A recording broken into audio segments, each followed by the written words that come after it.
Hey guys, it's Ryan from the Poke Chalet again. Thank you for putting up with my last video. Holy crap, did the video go wrong? And it was like basically frozen the whole time, but at least the audio came through. We are here back at the Poke Chalet, and quickly, I was going to show you guys. I was talking a bit at Chaos Pile, talking about the flow of work.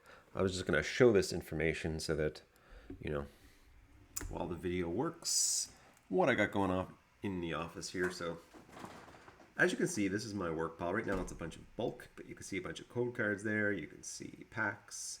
You can see in the ETB tops some of the cards that I'm working on, basically processing orders. Not really processing orders, but processing low value items that I have but are not quite yet in inventory. So over the course of time, you acquire these like low value singles, reverse hollows, stuff that comes in on big collections where you get the collection and you work through it. You go through and you take all the high value, high priority things and you process them. But you end up with like a stack of things of lower value. They just don't make it to the hot stuff. And when time becomes available, that's when it's time to start working on them. So here's an example of some of the stuff that's sort of come through. It's all very much played items, high played, despite, light play, despite these categorizations, item finder. Despite these categorizations, multiple item finders, electrode, these are all sort of base set, very common cards, but people still like them. People still are looking for. We got energy, psychic energy, pretty cool. Pikachu, that's a beautiful promo. Anyway, so there's still stuff that's coming through. Ditto, love Ditto. Still stuff that's coming through that just didn't make it to the hot stuff pile. And that's the kind of things that, I'm slowly working through. I do enjoy this, I'm processing these cards. They're just, you're putting them up for like 75 cents or you're 83 cents. People do buy them, but they're just not as hot a priority to get processed. So they don't like immediately sell, but they become, someone's shopping around, they find something, add it to cart, bam. So if you're running a Pokemon business, if you're running like a card store,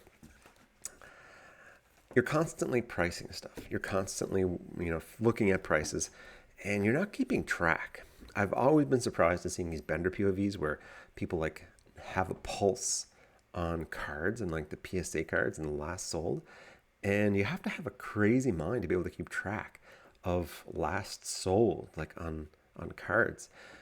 I don't know, maybe if there's something like new and trending, like you're keeping an eye on the Mewtwo, then maybe, but there's so much variation, so much difference. Now, so many differences that basically when I put a price up, that's the price of the time. It's going to be that price until either someone says the price is wrong, which it happens. Today it happened.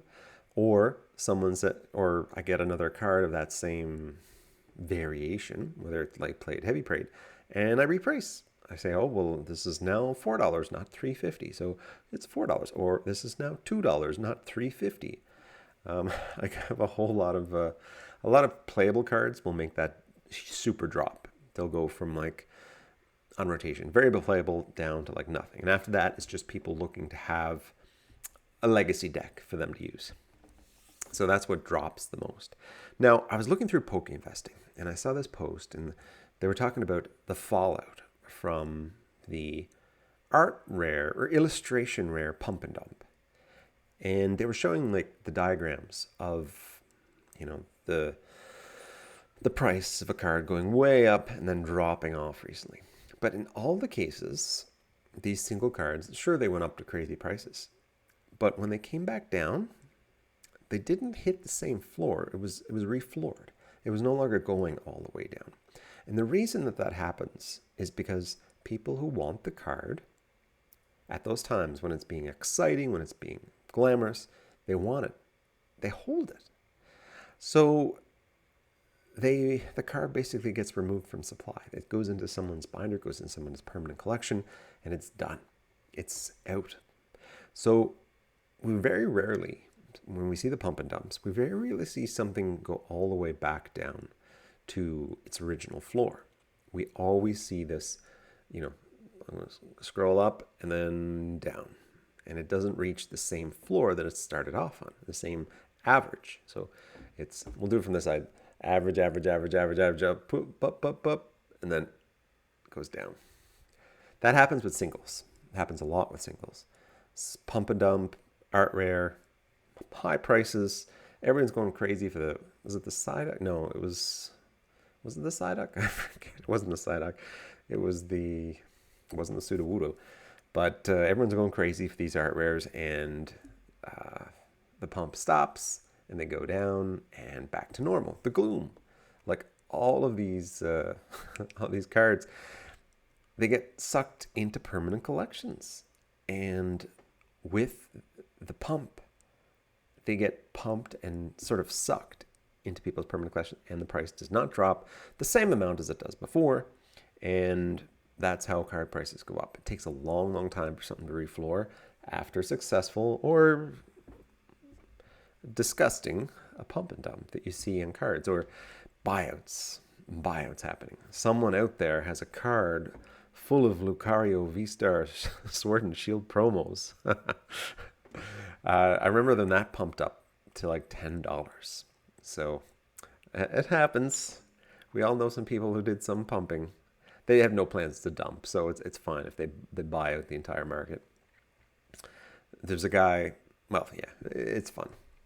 So that's one of the things, is the whole process of singles is a lot of singles will churn and churn and churn, and they'll get cycled and recycled. But most of those singles, they're one-stop singles. They'll come in on, someone rips a bunch of packs. Someone drops a bunch of singles on a card store. Card store sells those all. Most of the ones that get sold gets put in permanent collections.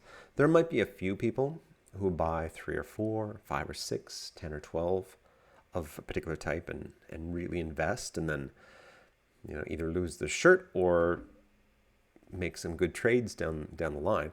That happens too. But for the most part, the flow of singles is like out of the market into permanent collections. And that always surprised me when Pokemon investors talk about how sealed product gets opened and disappears from the market. I would assert some of it is very same singles. Now, obviously, when someone exits the hobby, those singles do get flushed back in.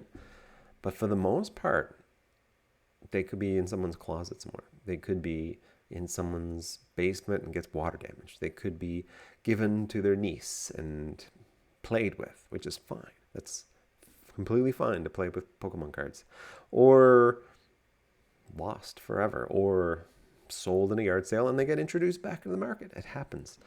But singles, yeah, they don't disappear like sealed product, but there's definitely a decrease in the supply over time to the market. And that's why singles are kind of an interesting facet of Pokemon selling, Pokemon investing. The key thing to when you're looking at singles is to find the single that says, I like that. I really like that, because those are the cards that speak to you. They're going to speak to other people.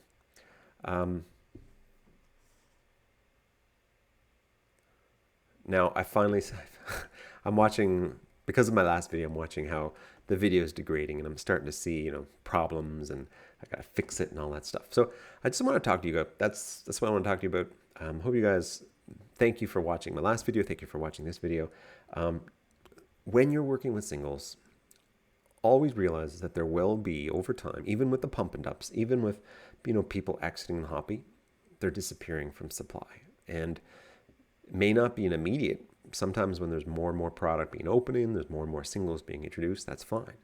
But after a period, when the product stops getting opened, when it disappears, when there's no more Lost Origin packs to open, or no more Evolving Skies packs to open, you're going to see that set increase, right? People People's permanent collection gets built, people's permanent collections get lost, and the supply decreases. Now, maybe no one's interested in the old cards, but you would be surprised at how much someone coming back to the hobby wants to recapture something. Like, let's say someone left the hobby during Evolving Skies. When they come back, or if they come back, they're going to be really interested in Evolving Skies. They're going to want that. So that's how singles sort of really change over time. They're interesting in that they're not guaranteed. They're not simple dumb the way Pokemon investing of sealed product is. They're more nuanced. They're more, do you like the card? Do you enjoy the card? Is the card something that people are going to remember? Those are the cards to have. Those are the cards to keep. Those are the cards to keep one or two.